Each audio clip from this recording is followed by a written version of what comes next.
Hi, I'm Esther. When people ask about my family, I usually just mention my job as a software developer at TechVision. It's easier than explaining why I grew up with my aunt while my sister got to live with mom. Yeah, that's the short version of my story. Mom kept Grace, her miracle baby, and dumped me with Aunt Martha. Have you tested the new security patch? My coworker's question snaps me back to reality. I'm sitting in our weekly team meeting, but my mind keeps drifting to the invitation sitting in my inbox. Grace is graduating college next month. Already done. Found 3 bugs and fixed them. I focus on the present. This is my safe space, where I've built something for myself.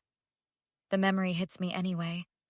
Being 10 years old, watching Grace blow out her birthday candles while mom hugged her tight. I was only there because my cousin Danny insisted on bringing me. You okay, Esther? Danny texted me earlier today. He's always checking in, even now.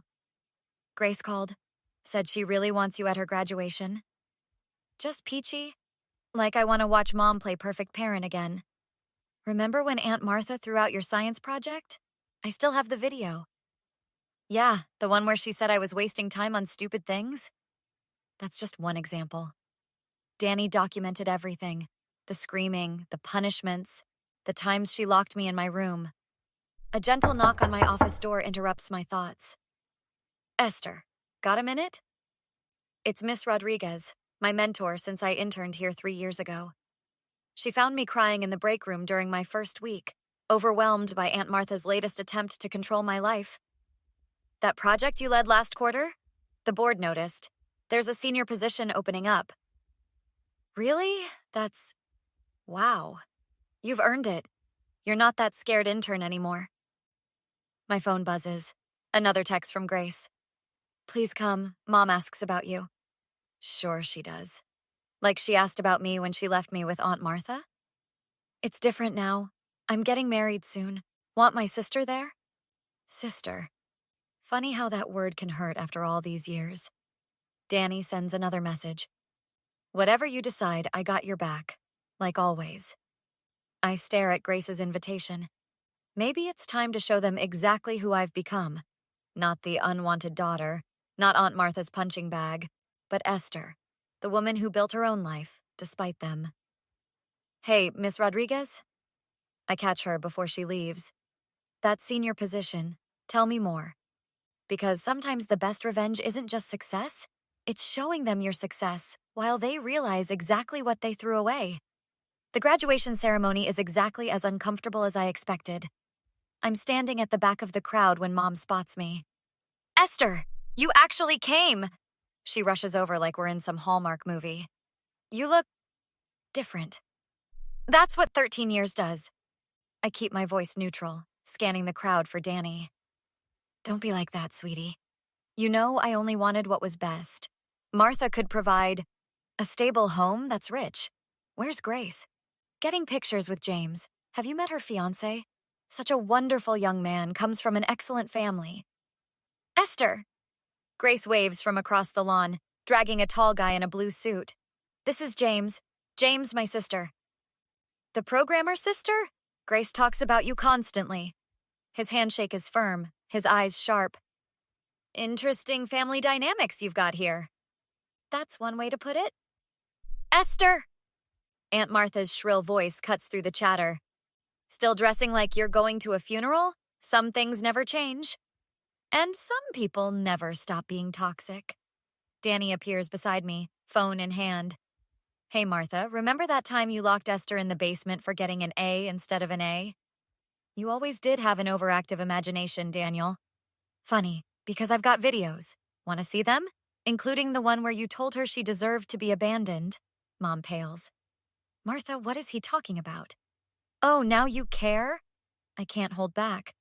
Where was that concern when I called you crying? When I begged to come home? I never got any calls. Stop lying. Grace steps forward. I found the letters, Mom. The ones Esther wrote. They were in your dresser, unopened. Those weren't... I was going to... Going to what? James wraps an arm around Grace. Gaslight her some more? Because from what Grace told me, that's your specialty. You don't understand. After their father left, I couldn't handle 2 children. Martha offered, "To take the difficult one?" Danny pulls up a video on his phone. "Hey, Aunt Martha, remember this? Ungrateful brat. Your mother was right to dump you here." The crowd around us has gone quiet. Mom looks like she's about to faint.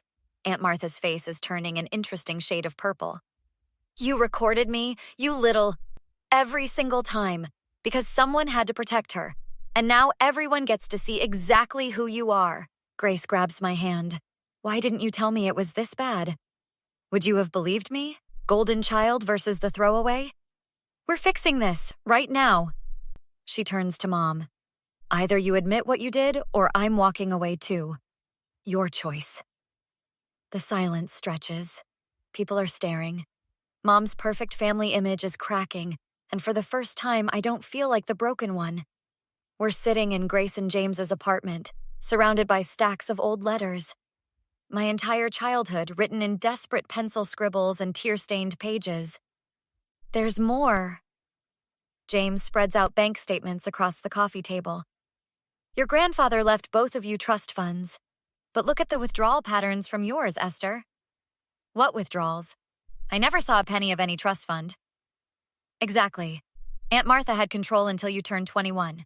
Every month, like clockwork. Private school tuition for schools you never attended. Medical bills for treatments you never received."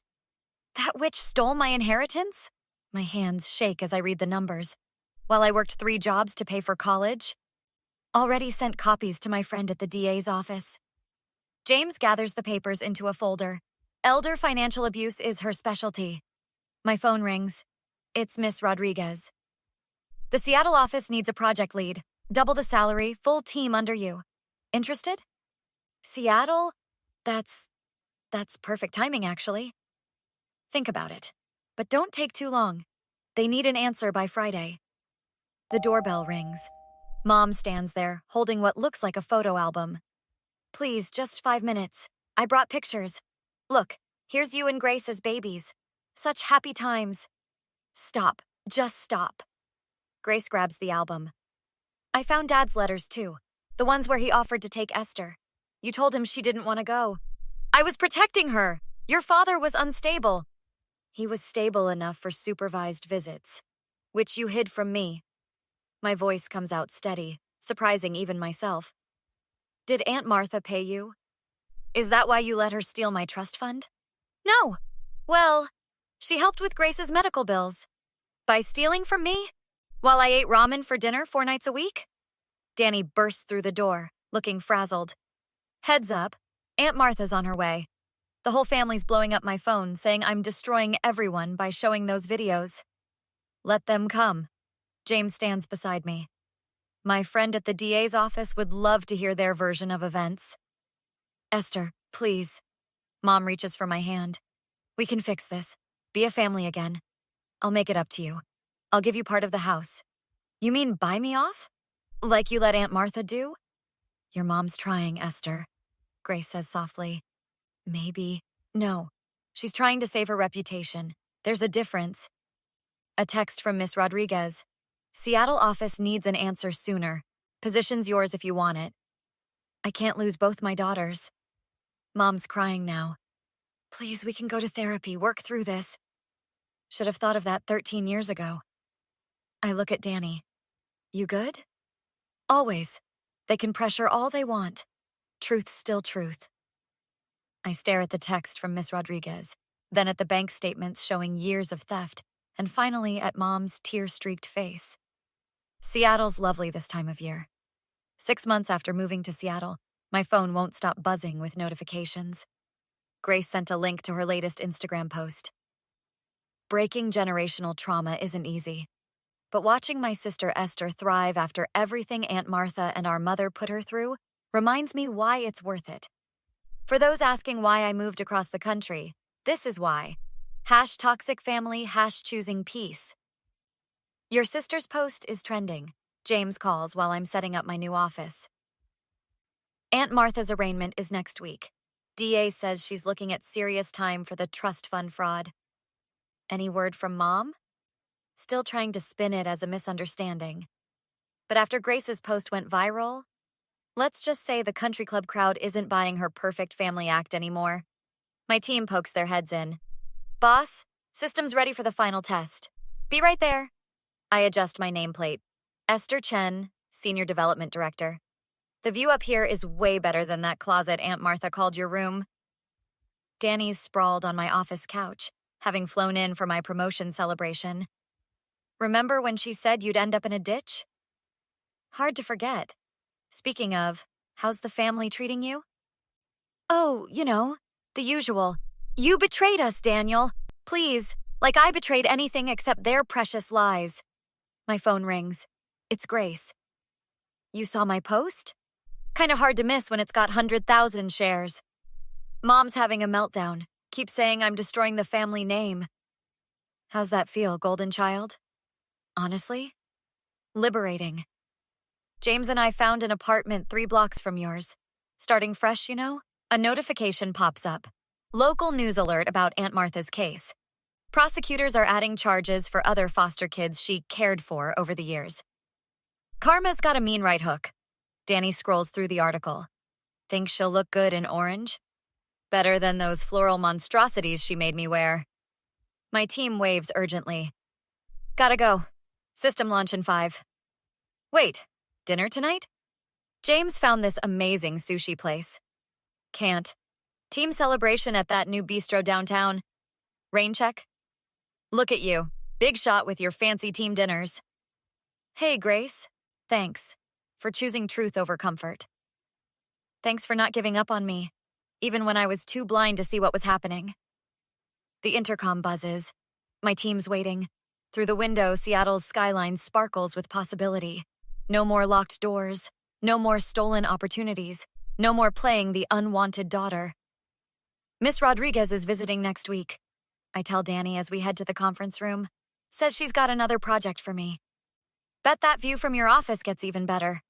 Already is. I pause at the door. Hey, Danny. Ever notice how success tastes better than revenge? Nah, he grins. But watching Aunt Martha and Mom implode while you soar? That's pretty sweet, too. Hey, guys. This story just ended, but it leaves us with a powerful question to think about. What would you have done in Grace's position? Stay quiet to keep family peace and your privileged status as the golden child? Or stand up for your sibling even if it meant losing everything you've known? Put yourself in those shoes for a moment. Would you sacrifice your comfortable life and relationship with your mother to expose years of abuse and manipulation? Or would you choose to stay silent, knowing your sibling suffered alone? Share your thoughts in the comments below. What would your choice be and why? Have you ever had to choose between family loyalty and doing what's right? If this story resonated with you, hit that like button and subscribe to catch more compelling family drama stories that make us question our own choices. Your support helps bring more stories like Esther's to life.